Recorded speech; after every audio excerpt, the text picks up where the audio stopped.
27% reservation जो है OBC of UT of Jammu and Kashmir में भी लागू होनी चाहिए। और मैं प्रधानमंत्री साहब से अपील करता हूँ, बीजेपी का जो स्टेट का यूनिट है इनसे और एलजी साहब से भी ये एक अपील करता हूँ कि ये मुद्दा बहुत सीरियस इशू है और बहुत बड़ा एक चंक ऑफ कम्युनिटी है, एक पॉपुलेशन का एरिया है ये, क्योंकि इसमें आज की डेट में 27 कम्युनिटीज़ जो हैं in UT of Jammu and Kashmir में नोटिफाइड हैं ओबीसीज़ के अंडर। और अगर 27 कम्युनिटीज़ को 4% या 3% में क्या इसमें को आएगा, इसमें मिनिमम जो 27% reservation that is totally based on the strength of the population, on the basis of the population. और अगर इनको कोई आंकड़ा पार करना है अगर अपनी गवर्नमेंट बनाने का 50 का या 40 का जो भी है, तो उसके लिए कम से कम इनको ओबीसी के राइट्स को अगर ये सेटल करें तो कहीं ना कहीं एक इनको थोड़ी सी सीटों में बेनिफिट हो सकता है। एक नेशनल कमीशन ने सर्वे करके पॉपुलेशन का स्ट्रेंथ देख कर रिकमेंडेशन की थी और इनकी जनरल कैटेगरी कहती है कि आप आरक्षण ही खत्म कर दीजिए। चलिए मेरिट पे बात करेंगे, हर चीज़ मेरिट पे होगी। देखिए आज रिजर्वेशन कैंसिलेशन का दौर नहीं चल रहा है, रिजर्वेशन प्रमोशन का दौर चल रहा है। अभी भी आप देख लीजिए लास्ट 2 साल पहले ईडब्ल्यूएस इंट्रोड्यूस करके रिजर्वेशन दी गई, आज पॉलिटिकल रिजर्वेशन आ रही है, 9 सीट्स जो हैं इनको दी गई हैं, अभी एसटीज को दी गई हैं, एससी को पॉलिटिकल रिजर्वेशन यानी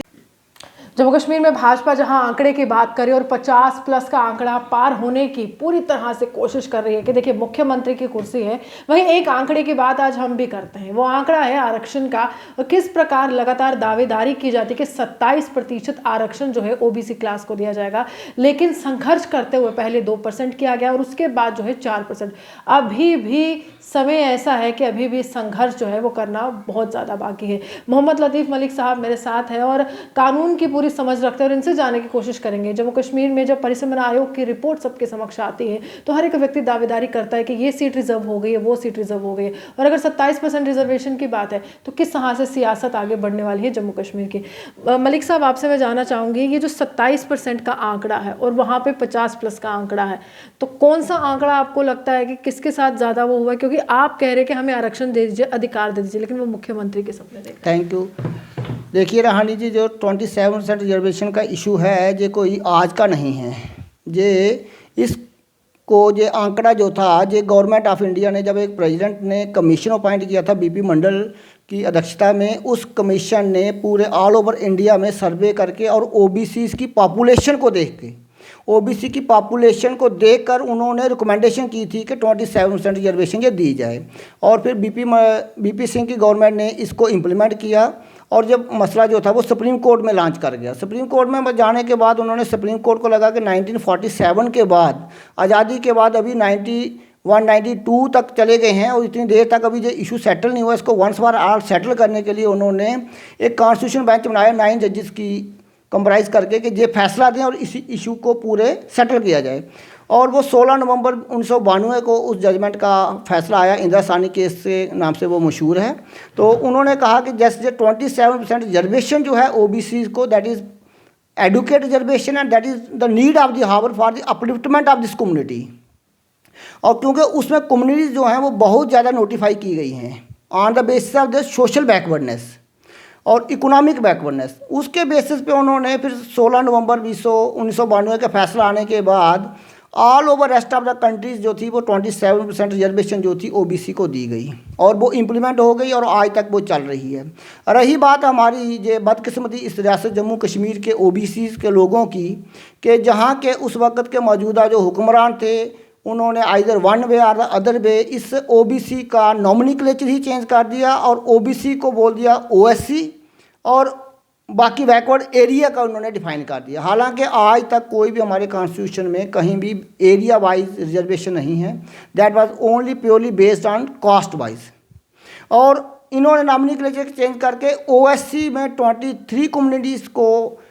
आइडेंटिफाई करके 2% रिजर्वेशन जो थी वो दी। ये तो एक ओबीसी वालों के साथ मजाक किया इन्होंने और जो 94 95 से चलता आया और लास्ट ईयर तक, सेकंड लास्ट ईयर तक लेकिन जब केंद्र में प्रधानमंत्री नरेंद्र मोदी तमाम अगर चुनावों की बात करें तो भाषणों में कहते हैं कि मैं दलितों के साथ हूँ, मैं पिछड़ों के साथ हूँ, मैं ओबीसी क्लास के साथ हूँ, तब एक उम्मीद बनती है कि देखिए देश के प्रधानमंत्री अगर हमारी आवाज़ बुलंद कर रहे हैं तो क्यों ना आगे जाकर जम्मू कश्मीर बदलेगा। आज जम्मू कश्मीर में जो हालात हैं, कह रहे हैं कि गृह मंत्री आ रहे हैं या फिर हम कहें राष्ट्राध्यक्ष आ रहे हैं भाजपा के, कुछ ही दिनों का समय है कि उनके दौरे होने वाले हैं, तो लगता है कि ओबीसी के लिए हालात बदलेंगे।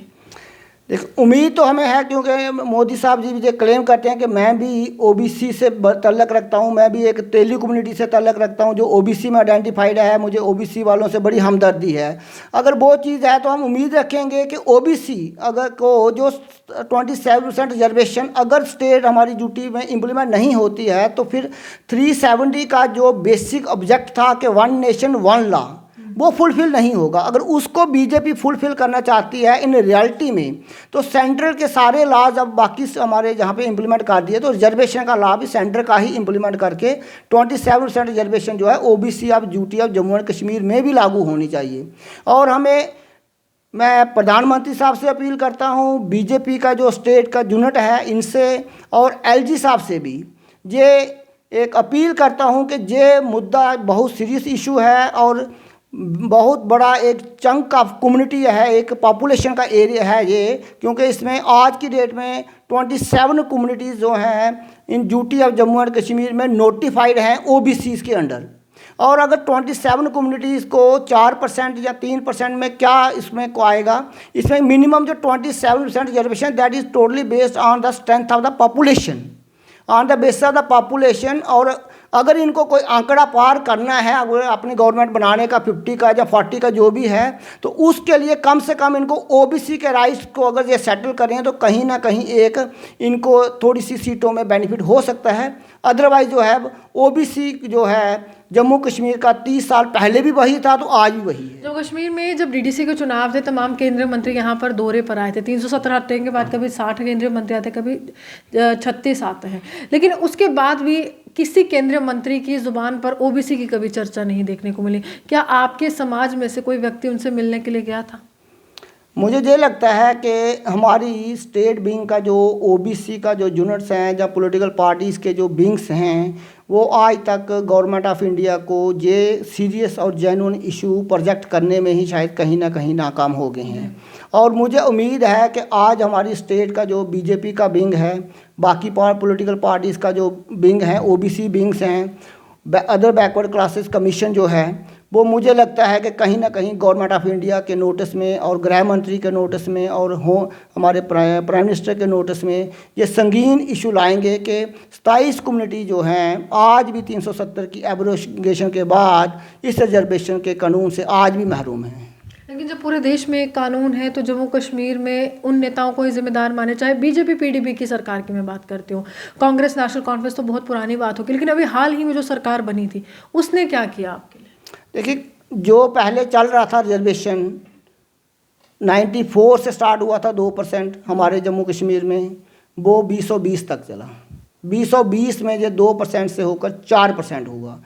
अलबत्ता कम्युनिटीज़ हैं 27, that is negligible as compare to the population of the duty of Jammu and Kashmir. ये 4% कुछ भी नहीं है, क्योंकि 27% का जो आंकड़ा था दैट वाज एक नेशनल कमीशन ने सर्वे करके पॉपुलेशन का स्ट्रेंथ देख कर रिकमेंडेशन की थी। और इनकी जनरल कैटेगरी कहती है कि आप आरक्षण ही खत्म कर दीजिए। चलिए मेरिट पे बात करेंगे, हर चीज़ मेरिट पे होगी। देखिए, आज रिजर्वेशन कैंसिलेशन का दौर नहीं चल रहा है, रिजर्वेशन प्रमोशन का दौर चल रहा है। अभी भी आप देख लीजिए, लास्ट 2 साल पहले EWS इंट्रोड्यूस करके रिजर्वेशन दी गई, आज पॉलिटिकल रिजर्वेशन आ रही है, 9 सीट्स जो हैं इनको दी गई हैं, अभी STs को दी गई हैं, SC को पॉलिटिकल रिजर्वेशन, यानी कि पॉलिटिकल रिजर्वेशन इंट्रोड्यूस 27% हो जाता है तो कितने विधायक आप देखते हैं विधानसभा में जम्मू कश्मीर की?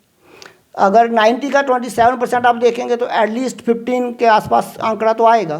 तो कितना विकास होगा आपके समाज में? नहीं, विकास तो समाज का होगा जब एक reservation in education, government jobs और पॉलिटिकल रिजर्वेशन होगी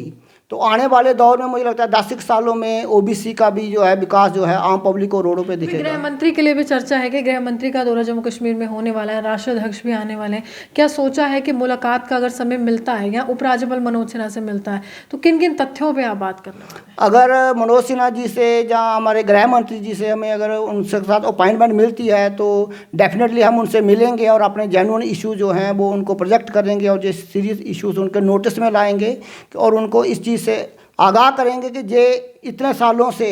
हम इस हक से महरूम हैं। एटलीस्ट 92 से तो हम 27% रिजर्वेशन के हक से महरूम हैं और हम डायरेक्ट अगर हमें उनसे अपॉइंटमेंट मिलेगी तो हम गृह मंत्री साहब को, प्रधानमंत्री साहब को, एलजी साहब को सबके नोटिस में ये लाएंगे कि हमारे इस बेसिक मुद्दे को जो है वो सेटल करें इशू को। देखिए साफ तौर पर हम उनके संज्ञान में लाएंगे कि ये मुद्दा बहुत बड़ा है क्योंकि समाज बहुत बड़ा है और आंकड़ा बहुत बड़ा है और 27% की मांग यहाँ पर की जा रही है क्योंकि अधिकार स्वरूप जो है इनको 27% आरक्षण दिया गया था। तमाम राज्यों में वो आरक्षण जो है वो दिया जा रहा है लेकिन जम्मू कश्मीर इससे महरूम है। उम्मीद गृह मंत्री से है, उपराज्यपाल से है और भाजपा के तमाम नेताओं से है जो दमखम से प्रचार करते हैं कि प्रधानमंत्री नरेंद्र मोदी हर एक वर्ग का विकास चाहते हैं। आप यूँ हमारे साथ बने देखते न्यूज़ 9 लाइव जम्मू सुहान की रिपोर्ट।